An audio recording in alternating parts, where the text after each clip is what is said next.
cute. It's kind of pivotal what we were doing there, right? So, okay. So good. Okay. Doesn't look like a right angle. Let's check. Needs to be. Okay. A little awkward with this line there.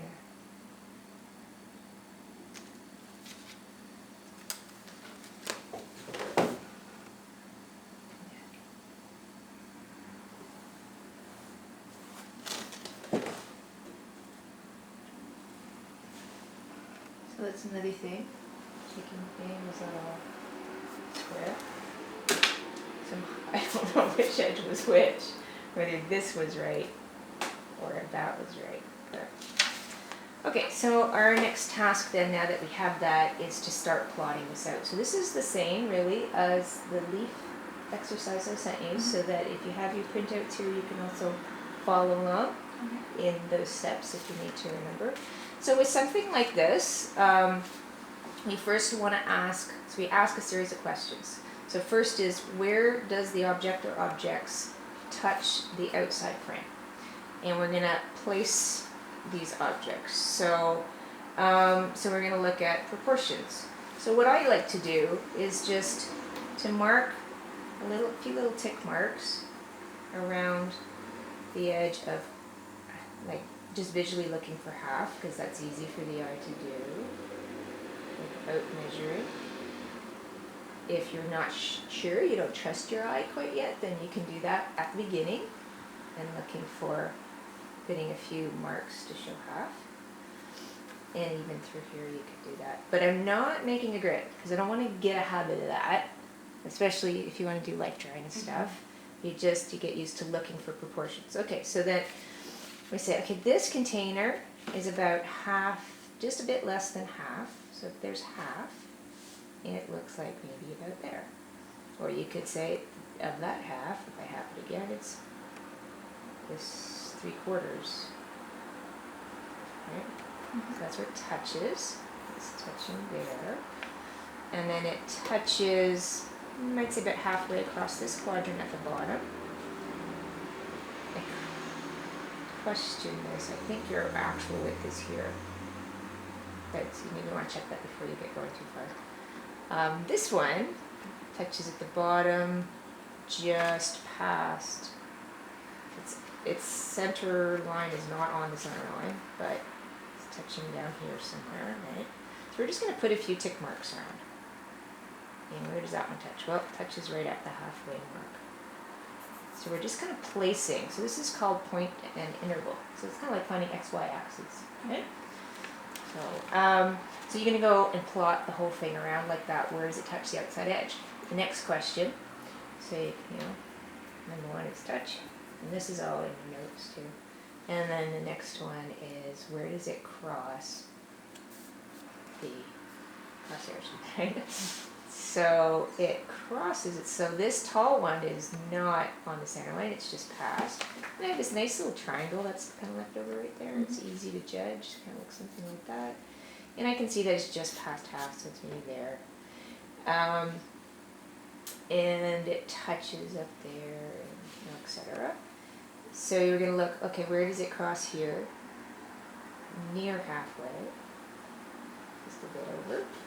So you're going to put a bunch of tick marks around wherever it crosses the center lines, looking for half, third, anything that you can visually judge that you wouldn't need to stop and measure or count.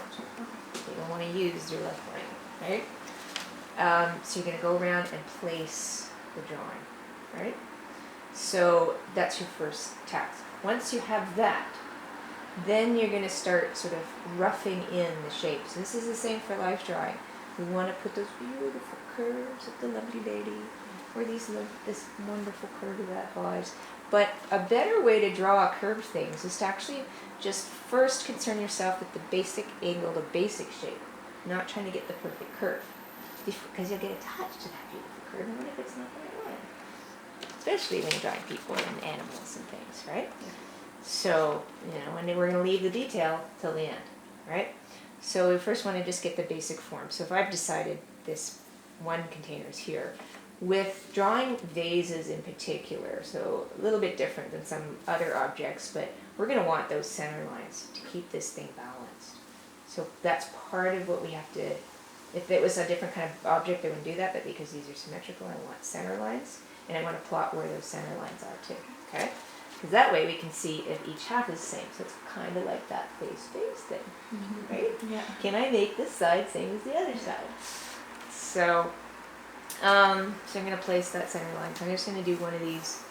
Placed it, and I've decided where is it sitting. Maybe, would that be about a quarter? Maybe right there. So that's my center, and it touches there. So if it touches there, I need the same width here, right? So I'm going to visually guess that this looks equal to that. Okay. And then I'm going to decide where is the neck, where it starts to bulge out. Well, compared to the frame, so about a quarter, maybe just a little less. So it's going to be there. So I'm just doing light guidelines, and then I'm going to simplify everything into straight lines. So it's not a totally straight neck, almost, but it has a slight taper. And then what's the basic angle changes here? Just kind of roughing it in with straight lines. And then you're not too attached, it's fast. It's an easy way to block in figures, right? And then you can look at it and say, does that look right? I think that can make that a bit bigger. And then maybe just a little bit taller. You just have the basic thing and then find where that is there. Just as simple, okay? And then you're going to find the other objects around it. And so once you get some of that roughed in, you're also going to look, so we're going to do straight edges, right? Not curves. Then you're going to look, I'm going to look for negative space, so the space in between. And we can't have any preconceived ideas about the space in between something, right? So where we might have preconceived ideas about an object, like remember we learned when you did the cup, right, that we know the bottom's flat, so we tend to flatten at the bottom. But we know it's round, especially from we were learning about that yesterday too, right? And we want to make sure it's balanced. Mine's not. There you go. It's better. Equal either half, right? Now, what else? So we're going to look at, say in here, to try to get this vase in front of that one, and it touches right there. See, that's not ideal. I mean, it's a photograph of a whole bunch of stuff, and so it's fine. Yeah. But if we're just drawing this little pinch here of high contrast, so in a still life drawing, you might want to adjust this a bit, even if you can see that it touches. That's not a great thing in a still life drawing, because this is really bright, this is really dark. The eye goes to high contrast first, and also it just loves triangles. Our eyes just triangles. So this is grabbing all of our attention now that we're focusing just on that, right? We're in the overall picture, it doesn't really matter. So you may want to just say, I'm going to move this one in, or I'm going to move this guy over just a little bit so that there's a little bit more overlap there. Or maybe we'll reduce the contrast back here when you do the coloring of it, and then it won't matter, right? So then you can look, to help you draw it, you could look, what's the space in between there, right? What's the space in underneath? So one of the things, particularly with still lifes, when it's multiple objects, we also want to consider ourselves with how much space is below the objects, so that what tends to happen, we know it's sitting on a table. So we're going to want to put all those jars on the same horizontal line. So we tend to minimize the space between them. So one of the things you can do is really pay attention to what's the space between this bottom and that bottom. So that as you're going around, you're looking at shapes of the negative space. The other thing you can look at is horizontal and vertical relationships. So, and this is why I like to train people to do this two-dimensionally, But it also works great for when you're drawing 3D. Imagine with life drawing, right? Oh, that elbow lines up with that knee, or whatever, right? Or the center line of her body is lining up with her knee as she crosses it over, something like that, right? Yeah. So what we're going to see here is, okay, the top of this lid almost lines up with the top of that part there, not quite, a bit lower. Like, are there any coincidences horizontally? Not really, not much. Are there any coincidences vertically? Oh, okay, yeah, here's one. The edge of this sits on the center line of this, right? So looking for things like that. What lines up with what? So the center line of this one is on the edge of that one. Center line of this one, it's offset. So one of the things that we're going to learn about as we look at that is we're going to look for overlap. This little cylinder box overlaps so that its edge finishes on the center line of this one, right? And this one pretty close too, right? Its center line's on the edge, its edge is on the center of this one. So you can look for those kinds of relationships. So part of what you're looking at, so vertical, horizontal relationships. And then you're going to look for, what was the, what did I just say? Cut that out. I forgot. The overlap? Overlap, that's it. Overlap.